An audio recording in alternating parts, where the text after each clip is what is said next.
Las noticias del día con Víctor Americano. El acontecer diario de tu ciudad, México y el mundo. Hola, ¿qué tal? ¿Cómo le va? Muy buenas tardes. Bienvenidos sean todos ustedes a través de esta magnífica oportunidad de informarles vía redes sociales. americanovictor.com es el portal de noticias, esta plataforma precisamente de noticias que a través de Facebook podemos tener contacto en este mismo instante. Yo estoy compartiendo en las redes sociales, estoy compartiendo por supuesto en los grupos de WhatsApp este link. Yo te pido, amigo, que estás al pendiente de esa transmisión de lunes a viernes a las 2 de la tarde, las noticias del día con un servidor Víctor Americano, transmitiendo en vivo, en directo desde Morelia, Michoacán, en esta tarde soleada de 12 de mayo de este 2020, en la producción el ingeniero Miguel Ángel Lobato, y mucho le agradecemos, por supuesto, que estén al pendiente de esta propuesta informativa. Ya se están conectando varios de las personas que, bueno, pues están al pendiente de esta forma de comunicarnos. ¿Quién lo diría, no? Que a través de aquí, de este teléfono celular, donde andes, donde te encuentres, en el teléfono celular nos puedes estar observando a través de la tableta o el iPad, a través de tu computadora, donde te encuentres. Por supuesto que podemos generar opinión, generar comunidad en las noticias del día. En este día, es martes, ingeniero, sí, ¿verdad? Martes 12 de mayo. Fíjese lo que son las fake news. Hay noticias falsas que afectan de una manera bastante fuerte. Ha habido bloqueos en la parte del oriente del estado de Michoacán. Ahorita le vamos a tener toda la información, y esos bloqueos pues obligaron a las autoridades a suspender servicios en 27 unidades médicas de esta región oriente de Michoacán, precisamente para salvaguardar la integridad del personal de salud. Ha habido comuneros que han salido a manifestarse, y en un instante te vamos a informar de cómo está la situación por aquel rumbo, los datos del COVID-19 en México, en Michoacán, y también lo que dijo el presidente. Mañana va a tener un anuncio el presidente López Obrador. Mañana nos va a decir cuándo vamos a regresar a lo que él llamó nueva normalidad. Así que vamos a estar al pendiente de lo que dijo hoy y lo que tiene que decir el día de mañana. Y vamos a arrancar con Pepe Toño Zamudio. En este día nos platica cómo están las cosas en Morelia, Michoacán, esta bellísima ciudad de la Cantera Rosa. Pepe Toño está al frente de la agencia Exeni y mucho le aprecio que nos dé su reporte. Muy buena tarde.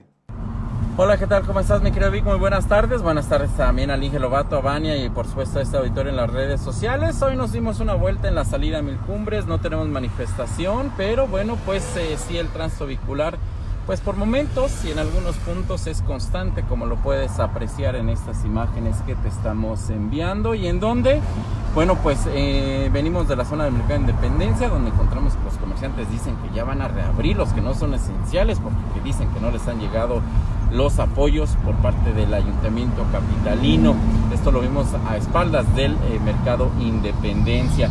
En la zona, ahora ya en esa zona de los centros comerciales y también zona financiera, pues encontramos también algo de movimiento, pero bueno, por ejemplo, esta plaza comercial, pues así luce con muy poco movimiento, son mínimos los vehículos que están presentes. Todavía encontramos también en algunos bancos, bueno, pues también presencia de personas al exterior. Seguimos sin manifestaciones al este momento que están afectando al tránsito claro, eso sí, calorcito en esta tarde de martes. Microvic, regresamos contigo al estudio.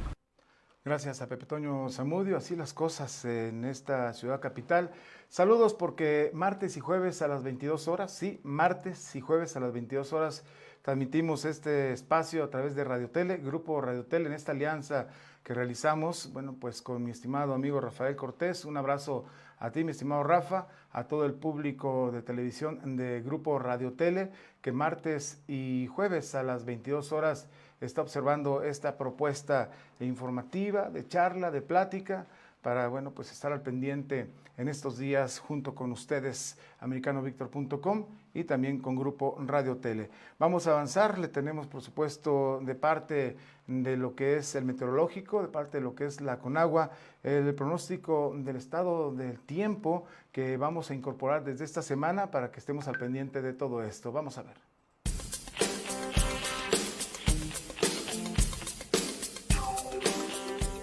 El Servicio Meteorológico de la Comisión Nacional del Agua le informa el pronóstico del tiempo.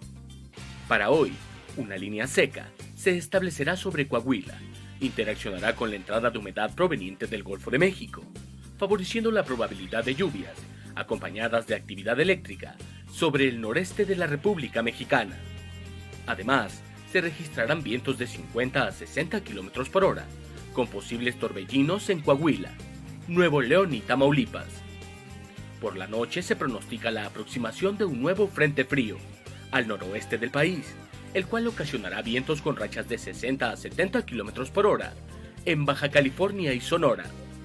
Por otra parte, canales de baja presión y el ingreso de humedad proveniente del Océano Pacífico, Golfo de México y Mar Caribe ocasionarán lluvias en el oriente y sureste del territorio nacional, así como en la península de Yucatán.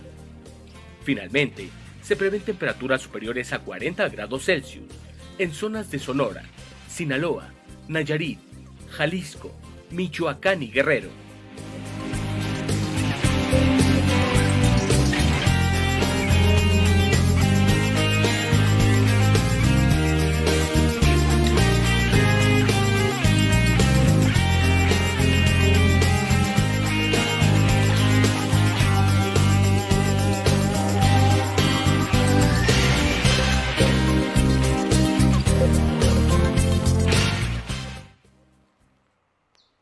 Ahí tenemos el estado del tiempo o el pronóstico del día de hoy. Vamos a avanzar porque tenemos los números del COVID-19 en el ámbito nacional y también aquí en Michoacán, de acuerdo al corte de las 19 horas del día de ayer y por ahí de las 9:30 de la noche en Michoacán. Tenemos primero lo que es el mapa de la República Mexicana que arroja los siguientes datos de acuerdo al gobierno federal: 3,573 defunciones en todo el país. Ya en el mapa casi no hay estados de color verde más que Colima. Todos los demás están en lo que es el color amarillo, anaranjado claro, anaranjado más oscuro, rojo, marrón. Bueno, pues esto que indica que cada vez se va extendiendo más el COVID-19. Vamos a ver en qué momento llegamos al punto máximo donde la curva empiece a bajar. Eso sucede en todos los países, pero ya deseamos que en México empiece a bajar y que no siga subiendo. Bueno, estas 3,573 defunciones con 36,327 casos confirmados, 20,991 sospechosos. Y en Michoacán le tenemos los siguientes datos de acuerdo a lo que dice la Secretaría de Salud en el estado y que manda el reporte por la noche del día anterior. Son 632 total de casos confirmados, 496 casos sospechosos en Michoacán y son 75 las defunciones, 75 ya lo que ha sucedido. Ahorita le vamos a platicar qué ha pasado en Morelia y en Lázaro Cárdenas sobre todo, para que estemos atentos. Mire, le queremos comentar lo siguiente. En el comunicado técnico diario, ahora se lo estamos presentando pues completo prácticamente. En Lázaro Cárdenas hubo 11 nuevos casos, lo que arrojó 282. Sí, ¿verdad, ingeniero? 282. Eso es lo que señala en la parte superior del lado izquierdo. Y bueno, pues Lázaro Cárdenas representa el 44.6% de los infectados en Michoacán. En Morelia hubo 7 nuevos casos. 7 nuevos casos. No ha habido tantos como de antier para ayer, con 66 casos ya y el 10.4% del total de, la entidad. En Uruapan hubo 3 nuevos casos, en Apatzingán 5 nuevos casos. Pues eso es lo que se tiene. Por eso queríamos compartirle esta gráfica donde dice fielmente dónde se están incrementando. Y también tenemos, por supuesto, otra gráfica para usted en este mismo comunicado técnico diario del COVID-19. De estos 632 casos confirmados, son 378 hombres. Eso es en la siguiente gráfica que ahorita va a aparecer en su pantalla. De los 632 casos confirmados, son 378 hombres, 254 mujeres, con 49, ahí dice que son 34 los casos nuevos, 34 en la totalidad los casos nuevos, y son 49 personas hospitalizadas, 31 graves. Y terminamos con esta, que son las defunciones por municipio de residencia. En Lázaro Cárdenas se han muerto por COVID-19 32 personas. En Morelia, 7 personas han fallecido por este tema. En Zitácuaro, 3. Y han muerto por coronavirus en La Piedad, en Arteaga, en Huetamo, en Uruapan, en Tzintzuntzan y en Álvaro Obregón, 2 personas en cada municipio, por supuesto. Y 1 en cada uno de los siguientes municipios: Venustiano Carranza, Jiquilpan, Zaguayo, Juárez, Pátzcuaro, Cuitzeo, Panindícuaro, José Sixto Verduzco, Ocampo, Rengarícuaro, Nuevo Urecho, Zamora, Patzingán, Madero y de otros estados. Eso de otro estado ha generado confusión en varias personas. Significa que son su residencia, o sea, viven en otra entidad de la República, en otro municipio que no es ninguno de los de Michoacán. Son de otras entidades de la República, pero que aquí se padecieron del coronavirus y aquí se murieron lamentablemente 7 personas. 7 personas, esa es la última gráfica que tenemos para las cuestiones del coronavirus. Y bueno, pues vamos a ver qué es lo que sucede. Hay gente que ya está desesperada, sobre todo comerciantes. Hay lugares donde ya han salido a hacer manifestaciones. Hay muchas cosas, pero hay que estar atendiendo lo que dicen las autoridades.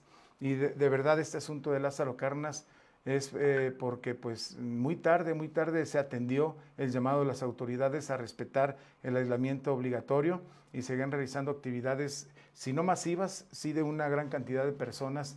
Y bueno, pues ahí están las autoridades de Michoacán, también en el puerto de Lázaro Cárdenas, tratando de detener esta situación que se ha complicado bastante en los últimos días.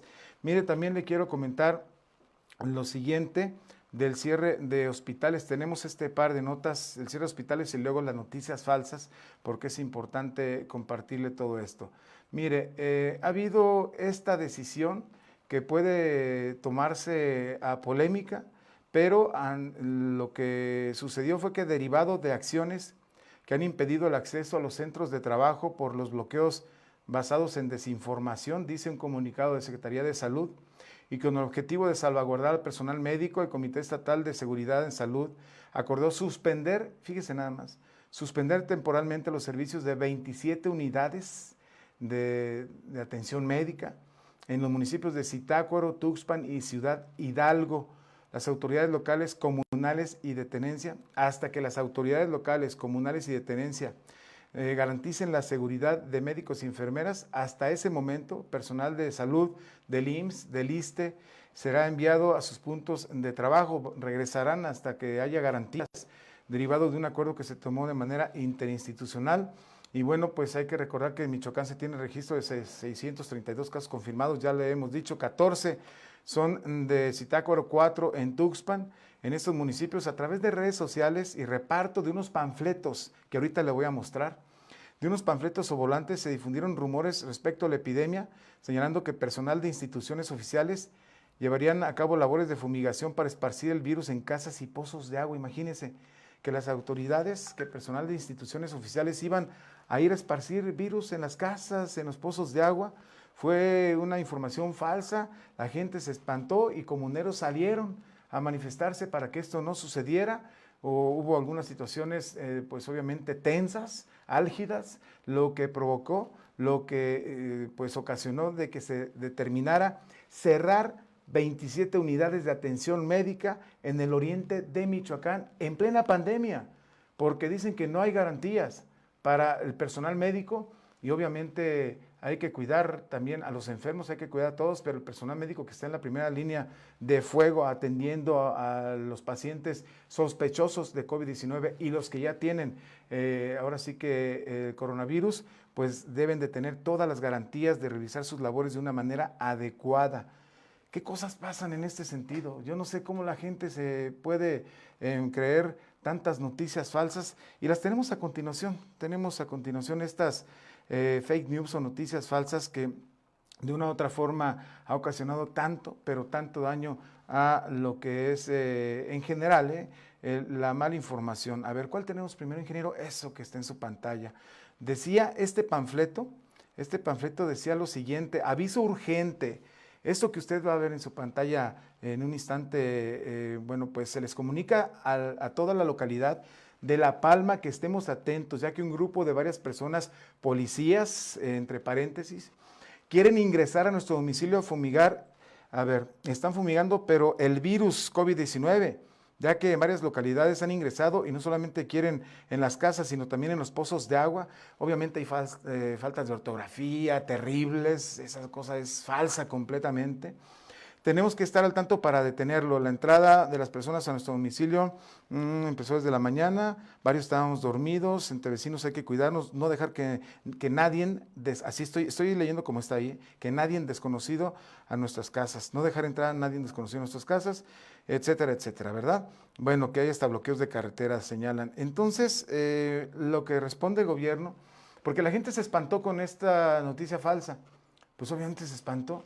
Y salieron a manifestarse diciendo, no nos hagan esto. ¿A quién le interesará? ¿Quién será el primer beneficiado de todo esto? ¿O beneficiados? ¿La delincuencia organizada? ¿Desestabilizadores?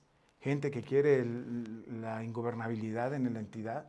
De verdad que no tienen vergüenza estas personas. Mire, y responde de esta manera, el coronavirus es real, las noticias falsas no. Y estas pueden causar mucho daño, incluso ponen en riesgo vidas humanas, dice el comunicado del gobierno de Michoacán.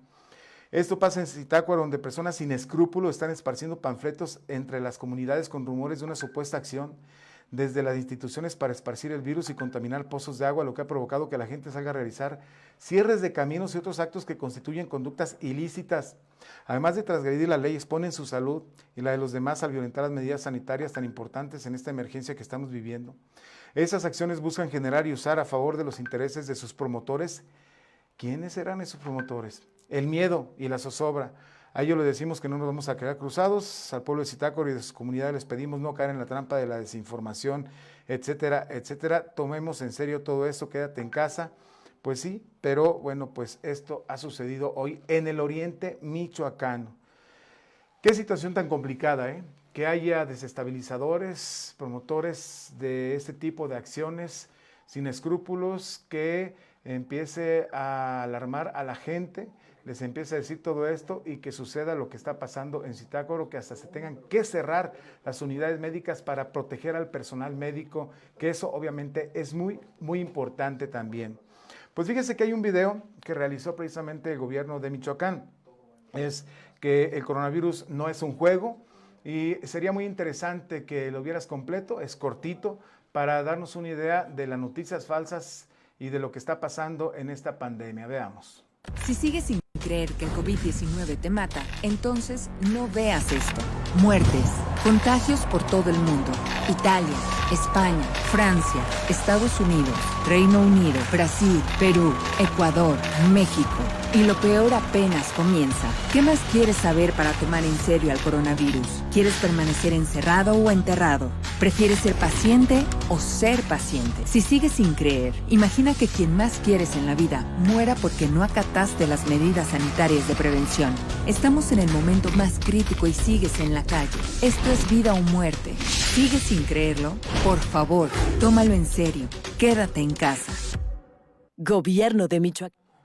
Mire, este tema, este asunto, pues por eso le estamos mostrando este video, para tomar en serio. Es más, antes de ir a la siguiente información, me acaba de llegar lo siguiente del gobierno municipal de Morelia.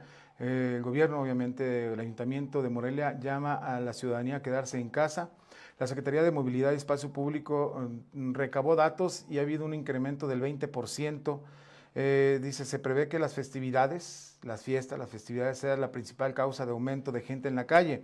Ha habido un incremento de 20% de presencia de gente en la calle, dice el ayuntamiento. Así que durante esta fase 3 del COVID-19, se está invitando a quedarse en casa.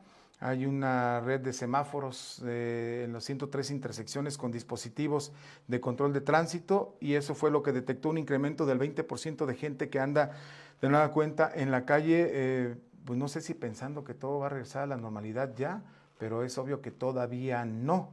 Dicen que festividades como Día del Niño, Día de la Madre, se detectaron dentro del rango de estudios y que reflejó picos de movilidad en esos dos.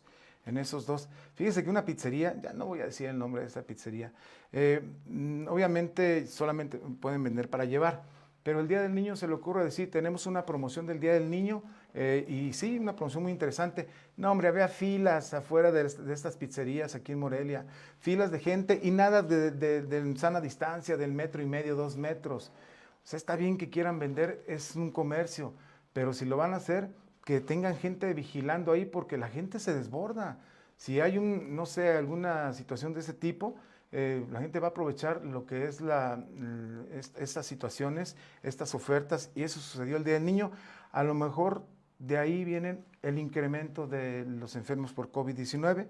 Pues fue Antonio Godoy González Vélez, el secretario de Movilidad y Espacio Público, que reiteró que esta contingencia del municipio ya tenía un 40% de descenso de movilidad, de descenso tenía este asunto, y en las últimas semanas, bueno, pues hubo este incremento del 20%. Vaya situación, estaremos por supuesto al pendiente de esto que le estamos comentando.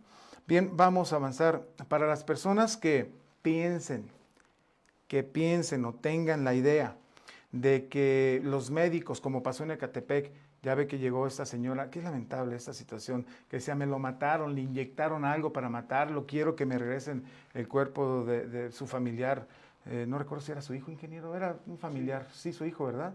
Lo que pasó en el Hospital de las Américas en Ecatepec. Para los que piensen eso, de que los trabajadores de la salud realizan ese tipo de aberraciones, mire lo que le vamos a mostrar a continuación, pues certificado y comprobado por el gobierno federal. Dice, lamentamos, dice Hugo López-Gatell, el subsecretario de Salud, lamentamos las 111 defunciones del personal de la salud, 111 defunciones del personal de la salud por COVID-19. De estos decesos, 33 ocurrieron en la Ciudad de México, el 45% eran trabajadores del IMSS, el 36% de instituciones de la Secretaría de Salud, el 14% del ISSSTE y el 5% de otras instituciones. 111 personas dedicadas a atender a gente de COVID han fallecido, entre ellos gente de Michoacán. Mira, ahí le va la estadística que dio a conocer a través de esta posteo en su Twitter, Hugo López-Gatell. Las defunciones confirmadas de personal de salud, entre médicos, ellas y ellos, enfermeras, enfermeros, entre otras personas que están atendiendo precisamente a los pacientes en los hospitales.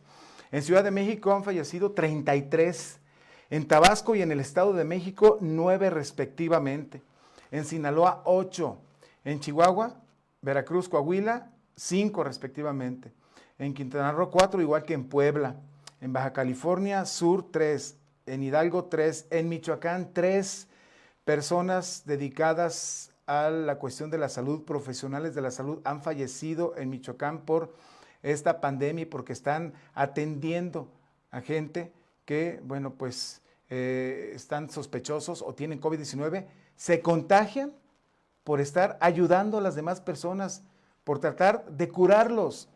Estas personas, estas 111 que han fallecido y estos 3 de Michoacán, murieron de coronavirus por tratar de curar a un paciente. Para las personas que aún creen que el personal médico no toma en serio su labor, ¿qué cosas, qué aberraciones pueden llegar a pensar o pueden difundir las noticias falsas? Eso es, la verdad, indignante. Diría, lo voy a decir en serio, pero luego dice el ingeniero Lobato también en broma, da coraje. Esto sí da coraje, ingeniero. Tremendo, ¿eh? En donde nos quedamos, Tamaulipas, Tlaxcala, Nuevo León, Oaxaca, Zacatecas, Aguascalientes 2 respectivamente, y 1 en Guerrero, en Guanajuato, Baja California, Nayarit, Querétaro, Sonora, Chiapas y Morelos. ¿Qué le parece?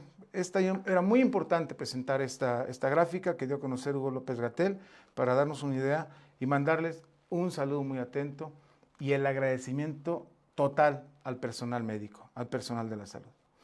Mire, vamos a avanzar porque también le tenemos personas que son beneficiadas o beneficiarias, las personas, de parte de lo que son los programas en términos generales de apoyo de parte de los gobiernos. En este sentido, le tenemos a alguien de Zitácuaro precisamente. A través de estas despensas de Michoacán Alimenta, es Elena Mejía, habitante de una zona rural de Zitácuaro, donde llegaron las despensas del Plan Emergente de Michoacán que están repartiendo los policías, los uniformados, en patrullas oficiales y con todo este tema. Bueno, pues ella tiene unas palabras de agradecimiento. Pues nos ayuda para los gastos. Si allá en otro canal no tenemos tantos gastos, es buena opción porque es comida. Sí, que lo sigan así. Como yo soy madre soltera, a mí sí me beneficia mucho el paquete para mandarles a comer a mis hijos.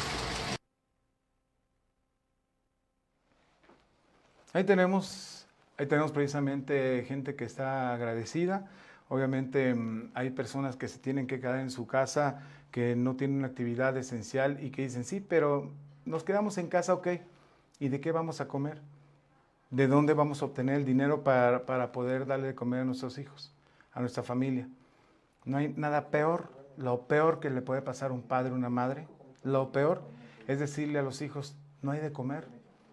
Tengo hambre, mami, tengo hambre, papi. No hay de comer, ni de cenar. Te vas a dormir sin cenar. Es lo peor que uno le puede decir. Ojalá que nunca un padre o una madre le tuviera que decir eso a ninguno de sus hijos. Pero, bueno, así las cosas en este sentido. Tenemos la entrevista, ¿verdad, ingeniero? Tenemos, y mucho le agradezco al ingeniero Rubén Medina Niño, que es el secretario de Desarrollo Rural y Agroalimentario de Michoacán, que está en la línea telefónica. Ingeniero, muy buenas tardes, ¿cómo estás? Muy buenas tardes, con el gusto de saludarte y saludar a todo el auditorio. Gracias. En esta ocasión el auditorio de americanovictor.com y también de Radio Tele a las 22 horas usted va a poder ver esta charla con el ingeniero titular de CEDRUA. Fíjense que una de las cosas que yo siempre he manifestado un total respeto es al campo mexicano, obviamente al campo michoacano. Hay varios primeros lugares, ya lo hemos comentado en cuanto a la exportación de productos, pero en esta época también de la pandemia de COVID-19, obviamente es tremendo. Imagínense que en tiempos de la pandemia no llegara la comida a la gente, como hace ratito le comentaba, no hubiera atención, no hubiera estos programas alimentarios, no hubiera actividad de los productores o de los campesinos. Híjole, yo creo que sería un caos total, ¿eh? Sería un caos total. Por eso mucho le agradezco que esté en la línea telefónica al ingeniero Rubén Medina Niño. Ingeniero, en un instante tendremos otros temas que platicar, pero tengo entendido que a Sanidades del Agro Michoacano, después de una gestión que estuviste realizando, hay alrededor de 149 millones de pesos a través de campañas diversas. Platícanos este contexto y cuál es el beneficio real con esto que se ha conseguido para Michoacán. Bueno, pues comentarte que la Secretaría de Desarrollo Rural y Agroalimentario tiene una responsabilidad de cuidar la sanidad agroalimentaria. Todo lo que se produce en el campo, en la agricultura, en la ganadería, en las actividades acuícolas, tenemos una gran responsabilidad y una de ellas es cuidar la sanidad de los alimentos. Y hemos venido en las últimas semanas dialogando con el secretario de SADER, el doctor Víctor Villalobos, para buscar el mecanismo de que los recursos para estos programas de sanidad agroalimentaria se puedan adelantar, se puedan ejercer en el marco de todas las acciones que hacemos para asegurar la producción de alimentos y las cadenas de suministro a los consumidores, y más en este momento en donde estamos en una contingencia nacional y es importante que haya un flujo permanente de alimentos. Y bueno, hace un par de días tenemos ya suscrito el acuerdo con el cual accesamos a un recurso por un poco más de 149 millones de pesos para diferentes componentes de sanidad agroalimentaria. Atendemos 26 campañas de sanidad para la agricultura y para la ganadería. Atendemos un programa muy amplio de inocuidad alimentaria que incluye el componente acuícola.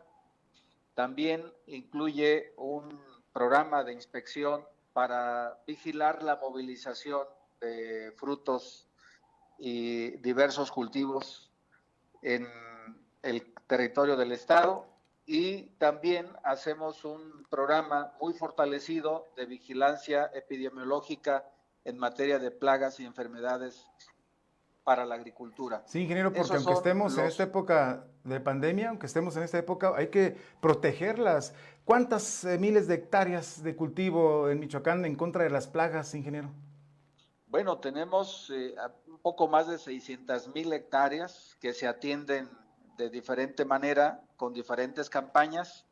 El estado tiene más de 1 millón de hectáreas agrícolas cultivables y estamos cubriendo un poco más del 60% de la superficie agrícola a través de diferentes campañas y atención en materia de sanidad agroalimentaria. Y este recurso, ingeniero, porque algo que es muy importante también, sabemos que se firmó, es como un anexo técnico, ¿no? Para este programa que estás comentando de sanidades e inocuidad agroalimentaria. ¿A cuántas familias beneficia, a cuántas familias de productores en Michoacán? Bueno, en realidad nosotros tenemos una evaluación en términos de superficie, de cultivos. Los más importantes, por mencionarte algunos, Sí. es la producción de granos básicos, la producción de limón, el conjunto de cultivos que agrupa las berries, la fresa, la zarzamora, los arándanos, por supuesto también el cultivo, el aguacate, y en el tema pecuario a los sistemas producto de quienes producen ganado bovino, ganado porcino, los productores apícolas.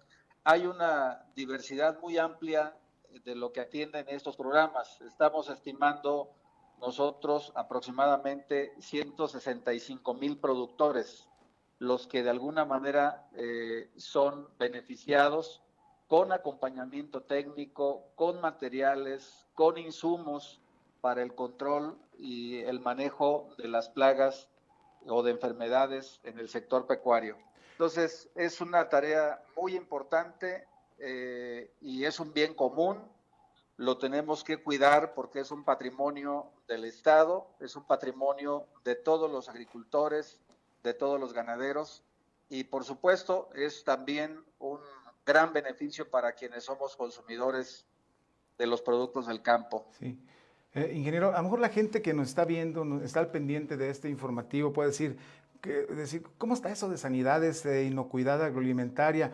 Porque para que nos pongamos ahora sí que un ejemplo muy claro, si la sanidad no estuviera garantizada en los productos de Michoacán, obviamente los países a donde se exportan no los aceptarían, se perderían pues cosechas, se perderían miles de millones de pesos. Platíquenos de este tema, si no se garantiza la sanidad, ¿qué pasaría con los productos michoacanos a la hora de querer exportarlos? Bueno, en los acuerdos comerciales que se tiene con otros países, particularmente con Estados Unidos y Canadá, en el marco del TEMEC, hay protocolos en materia de sanidad e inocuidad de los alimentos. Se tiene que atender estrictamente estos protocolos y eso es lo que a nosotros nos ha dado la posibilidad de poder exportar más de 1.300.000 toneladas anualmente a Estados Unidos y eso pues genera una importante entrada de divisas y de riqueza que se extiende para todo el estado, para todos los cultivos que son de agroexportación y de manera particular cuidar plagas que pueden llegar, que no se tienen en el estado o no se tienen en el país, pero que es importante cuidar. El año pasado tuvimos un incidente con una plaga que se detectó en el puerto de Manzanillo y que se tuvieron que hacer una serie de acciones para fortalecer y cuidar la sanidad de Michoacán. En este momento también tenemos una alerta de una plaga que se detectó en los Estados Unidos, seguramente lo han escuchado. El avispón gigante, ¿verdad? Sí, es un avispón gigante asiático. Híjole. Tenemos una alerta y estamos trabajando muy en coordinación con el SENACICA, con los organismos auxiliares de sanidad, tanto agrícola como pecuario, y una coordinación muy cercana con el gobierno del estado para cuidar, mantener la sanidad que es, como le decía, un patrimonio de todos los michoacanos. Fíjese nada más, este avispón gigante asiático tiene en alerta a todos los científicos en el mundo porque hubo varios avistamientos de que es letal para las personas, que es letal para las personas. Hay personas que le ha picado y que han fallecido y al parecer no ha llegado a México, pero ahí están atentos, de acuerdo a lo que comenta el ingeniero Rubén Medina Niño. ¿Algo más que nos quieras comentar, secretario? Pues solamente en el materia de esta alerta que tenemos, de este avispón asiático, hay un teléfono 01800 para reportar cualquier avistamiento de esta plaga. Es 01800 751 2100. Y hay un correo electrónico también, alerta.fitosanitaria@senacica.gov.mx. Son las formas de contacto que pedimos a los agricultores, a la gente que está en el medio rural, si hay alguna presencia de esta plaga, la pueden reportar en estos medios de contacto. Es el secretario titular de Sedrúa, Rubén Medina Niño, pues platicándonos cómo se cuida el asunto del campo michoacano en cuanto a sanidad y todo esto que le acabamos de comentar. Secretario, gracias, estaremos atentos. Buena tarde. Muchas gracias. Buenas tardes. Gracias, es importante saber todo esto, ¿no? Imagínense que no se cuidara la sanidad de los productos en Michoacán y pues a la hora de ser exportados los países los regresaran porque no se cuidó eso. Sería un caos total, ¿eh? Así que qué bueno que se está al pendiente de todo esto y un saludo muy atento y todo nuestro reconocimiento a los productores del campo en Michoacán, a los campesinos, a ellas y a ellos, ¿eh? Mire, vamos a tenerle más información. Tenemos este tema que ayer fue una noticia destacada que vale la pena recuperar el día de hoy, esta famosa Ley Bonilla, ¿no? ¿Qué es esto de Ley Bonilla? Fíjese que el gobernador de Baja California, pues ganó las elecciones, pero por 2 años, Pero resulta ser que de alguna forma convenció a su Congreso, al Congreso de allá de Baja California, para que la ampliaran a 5 años, y pues el Congreso, los diputados, los encargados de hacer leyes, los que hacen las leyes para que se respeten las leyes, violaron la Constitución, y no lo digo yo, lo dice la Suprema Corte de Justicia.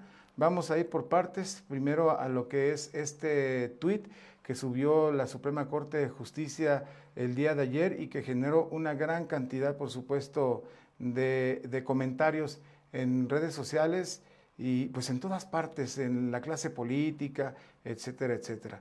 A ver, por aquí tengo este tema, se lo tengo en un instante. Aquí está. Muy bien, dice, inválida la reforma a la Constitución de Baja California que amplió el periodo de gobernador electo en 2019 de 2 a 5 años. El Congreso local modificó la ley electoral una vez que había terminado el proceso electoral. Se violó la soberanía popular. Imagínense, la gente sale a votar y le dicen, oye, va a ser tu gobernador por 2 años. Y la gente dice, bueno, pues voto por él, gana por 2 años. Y después le dicen, no es cierto, no era por 2, era por 5. Una situación que parece de kinder, no sé, una cuestión muy extraña porque los diputados supuestamente deben de tener conocimiento de leyes y capacidad para todo esto. Pero bueno, eso es el tuit, pero lo que dice el texto es interesante, lo resumo muy rápido. En sesión del 11 de mayo, dice, realizada vía remota, el Tribunal Pleno de la Suprema Corte de Justicia de la Nación resolvió por unanimidad que es inconstitucional el decreto 351 de la reforma a la Constitución Política del Estado Libre y Soberano de Baja California, mediante el cual se amplió el periodo de gobernador electo de esa entidad en 2019 de 2 a 5 años. Ahí está precisamente el documento que estoy leyendo en su pantalla.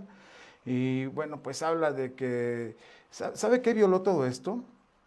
Porque esta modificación fue realizada con posterioridad a la elección, violó lo siguiente, mire, los principios de certeza electoral, legalidad y seguridad jurídica, las bases constitucionales de la organización política de los estados, el derecho a votar y ser votado en condiciones de libertad e igualdad, así como los principios de no reelección y la irretroactividad de las leyes.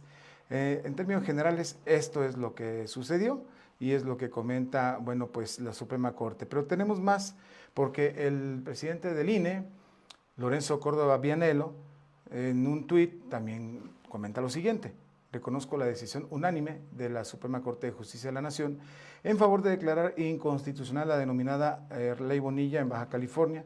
Esta decisión preserva la democracia y la división de poderes, hace valer el marco jurídico que le da certeza y también legalidad a nuestro sistema electoral.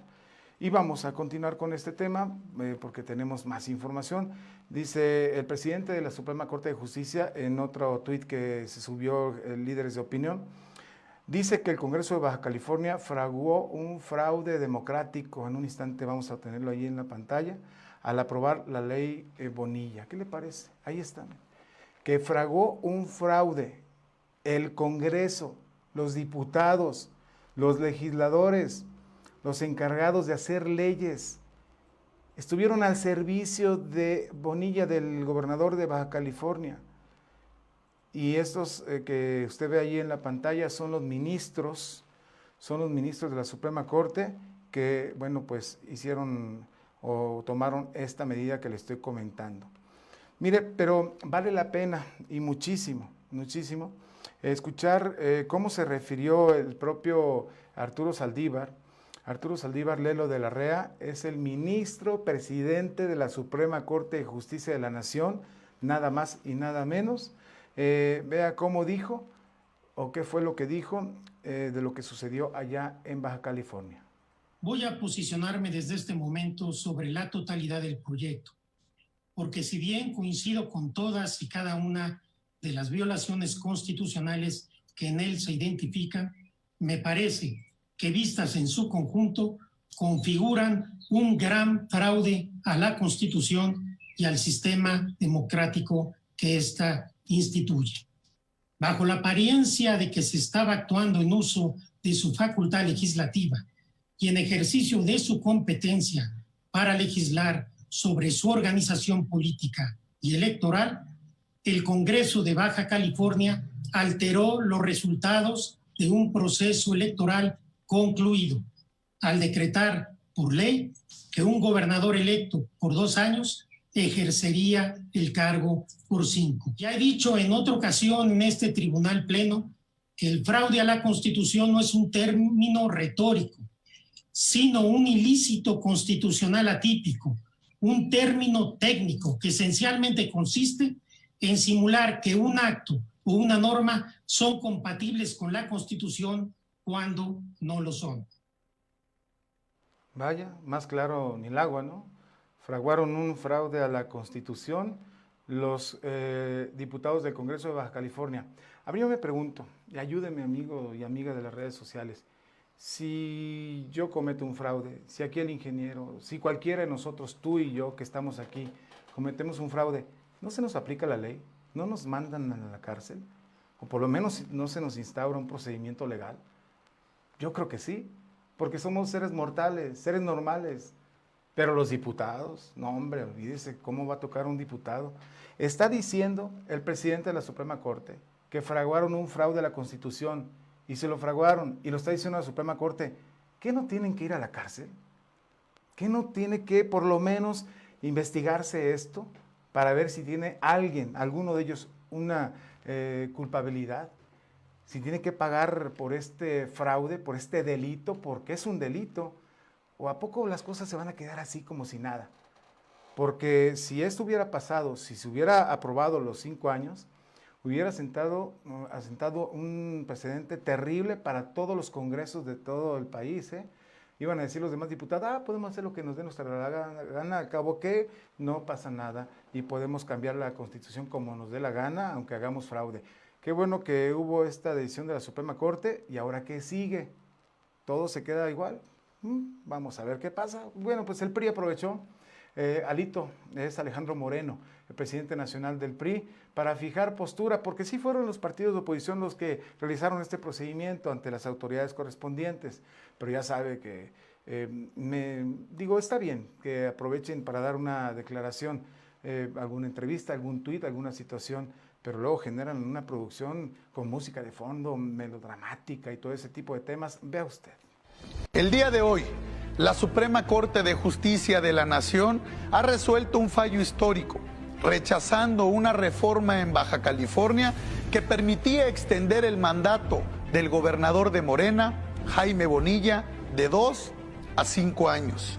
Con la decisión de hoy, en la que muchos actores, incluido el PRI, interpusimos demandas, se evita que en México regresen las reelecciones disfrazadas. Bien, ahí tenemos, está hablando Alejandro Moreno, está bien, está joven el presidente del PRI y estás dentro de los que posiblemente sean nominados para la precandidatura para el 2024 a la presidencia de México. Pero para escuchar a un político 5, 6, 7 minutos hablando de política, la gente ya no lo escucha, la gente no cree en la clase política, ¿sí? Ahora, si fuera un anuncio sobre el coronavirus, un asunto de emergencia, un desastre, claro que vamos a escuchar a los gobernantes, al presidente municipal o a los legisladores, porque obviamente son cosas que nos interesan en demasía a los ciudadanos. Pero si van a fijar postura, un video de 5 o 8 minutos, ya sea el PAN, el PRI, el que sea, el PRD, la verdad, la gente lo ve, 30 segundos, se aburre y mejor se pone a hacer otras cosas de provecho. Pero bueno, era importante saber la postura. Lo mismo que hizo Alejandro Moreno, también fijó postura Marco Cortés del Partido Acción Nacional, entre muchos otros políticos, algunos, yo creo que fue lo mejor, a través de un tuit, donde fijaron postura. Ya si uno lo quiere retomar como periodista, lo retoma, si no, por lo menos ya fijaron postura de manera pública. ¿Y cómo quedaría entonces el mapa de las elecciones para el 2021? Después de lo de Baja California, va a quedar de esta manera. Habrá elecciones en por lo menos 15 estados de la República Mexicana, entre ellos Michoacán, para gobernador, ahí le va. Baja California Sur también, Campeche, Colima, Chihuahua, Guerrero, Michoacán, Nayarit, Nuevo León, Querétaro, San Luis Potosí, Sinaloa, Sonora, Tlaxcala y Zacatecas.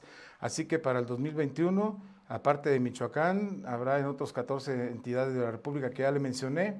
Y aquí en Michoacán vamos a renovar gubernatura, las 113 alcaldías, 112 por el asunto de Charán de usos y costumbres se cuece aparte, válgame la expresión, 112 alcaldías, los 40 diputados locales, los diputados federales, y hasta el 2024 saldremos a votar por senador de la República y por presidente de la República, que en el 2024 es cuando se le acaba el periodo a Andrés Manuel López Obrador. Pero de entrada estamos a la vuelta de la esquina de las elecciones del 2021, así como usted lo escucha.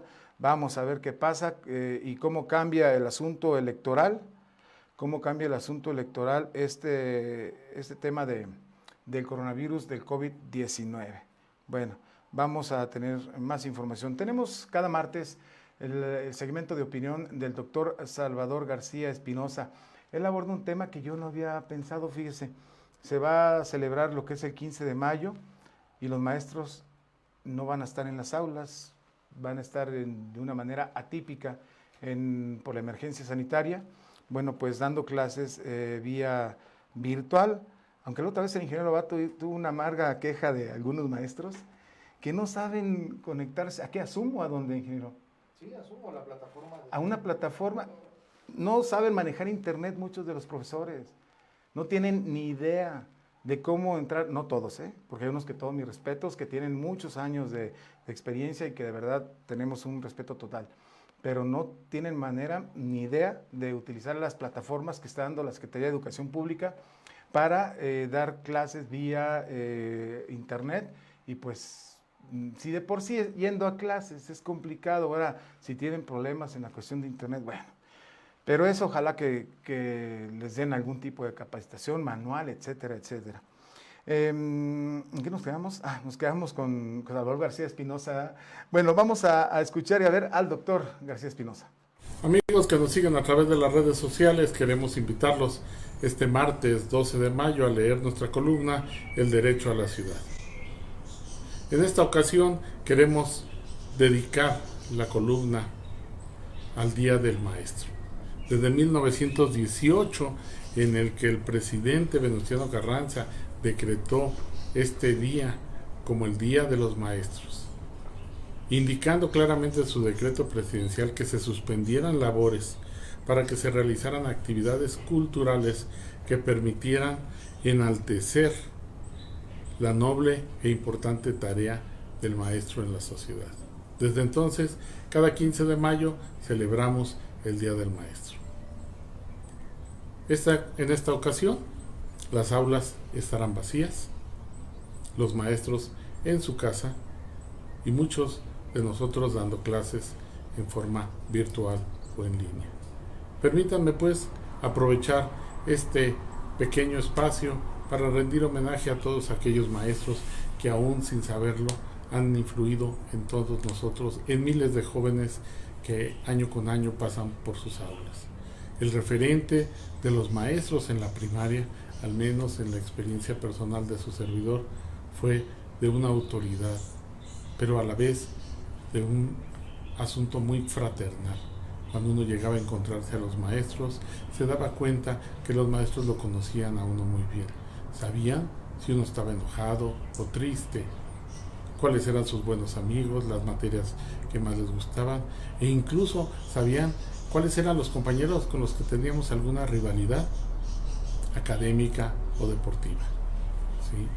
Cuando uno llega a la licenciatura, muchos de estos maestros o fueron decisivos para que uno eligiera tal o cual carrera, muchas veces ni siquiera lo saben, pero están conscientes de esa enorme labor que es dedicarse con empeño a transmitir los conocimientos, y eso es lo que nos motiva muchas veces a la elección de una carrera en particular. Durante la licenciatura generamos afinidades con algunos maestros por su carácter, sus técnicas o las materias, muy pocas veces con su trayectoria académica. Sin embargo, hasta que uno llega a la etapa profesional y empieza a ejercer y aplicar los conocimientos, es que se da cuenta de cuál fue un excelente maestro. ¿Cuál fue?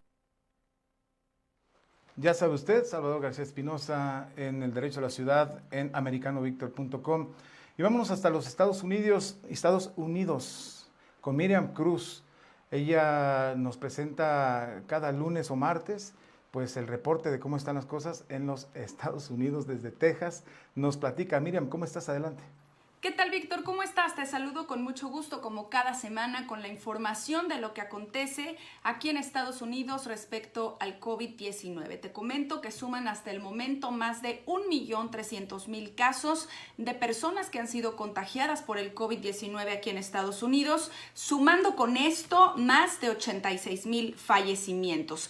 Continuando con las fases de reapertura económica a lo largo y ancho del país, aquí en Texas te comento que en este momento nos encontramos en la siguiente etapa de reapertura, en lo que incluye los salones de belleza y barberías. Por supuesto que estos establecimientos tendrán que abrir con medidas de seguridad y restricciones muy importantes, tales como únicamente utilizar el 25% de su capacidad. Sin embargo, el gobernador ha seguido insistiendo en que si usted es una persona de riesgo, debe evitar salir a lugares o espacios públicos.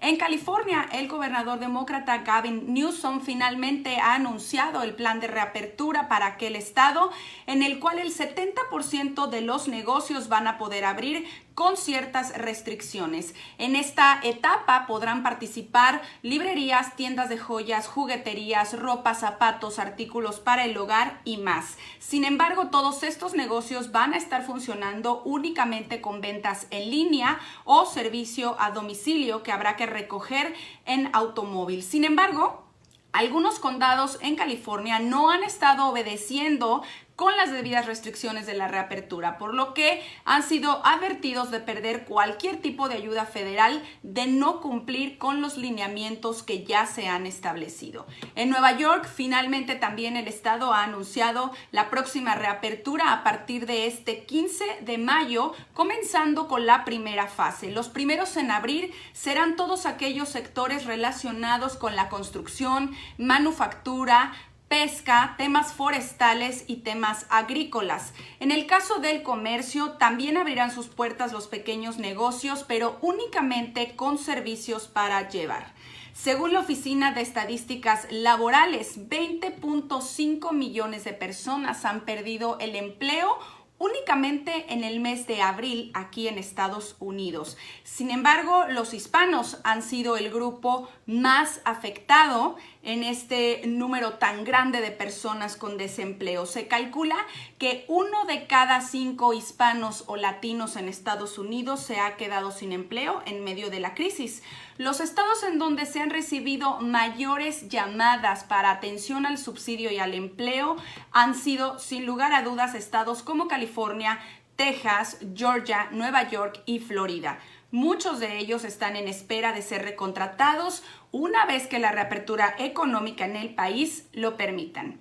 Esto sin duda no representa buenas noticias en el tema de las remesas para nuestro estado de Michoacán, así como para el estado de Oaxaca y Zacatecas, estados que tienen una mayor dependencia económica en el tema de dólares que reciben de sus migrantes mexicanos. Y si en algún momento usted pensó que los niños o los menores de edad no representaban un grupo importante de riesgo en temas de coronavirus, pues esta idea lamentablemente ha cambiado, pues en Nueva York se han presentado 85 casos de niños, quienes en su mayoría han resultado positivos al COVID-19. Sin embargo, lo preocupante es el tipo de síntomas que estos niños han presentado, síntomas graves que en su mayoría corresponden a características como el síndrome de shock tóxico o características como las del síndrome de Kawasaki, en las cuales se presenta inflamación sistémica. Aunque las autoridades han pedido mantener la calma, han anunciado que estarán observando el desarrollo de estos síntomas y de los casos de estos niños para poder establecer cuál es la verdadera relación de estas enfermedades con el COVID-19. Pues hasta aquí la información, estimado Víctor. Te saludo a ti y a todos en el estudio, igualmente a toda la gente en el estado de Michoacán. Soy Miriam Cruz, nos vemos pronto. Gracias a Miriam Cruz. Y bueno, pues rápidamente le platico que el sector que se benefició fue los tequileros. Ha incrementado un 60% la exportación de tequila de México a Estados Unidos por el confinamiento allá. Un 60%. Bueno, pues al cabo que ya todo es en línea, ¿no? Bueno, pues así las cosas en este sentido. Gracias a nombre del ingeniero Lobato en la producción. Gracias, por supuesto, a los amigos de Radio Tele. Yo soy Víctor Americano. Nos vemos, nos escuchamos aquí el día de mañana. Las noticias del día con Víctor Americano. El acontecer diario de tu ciudad, México y el mundo.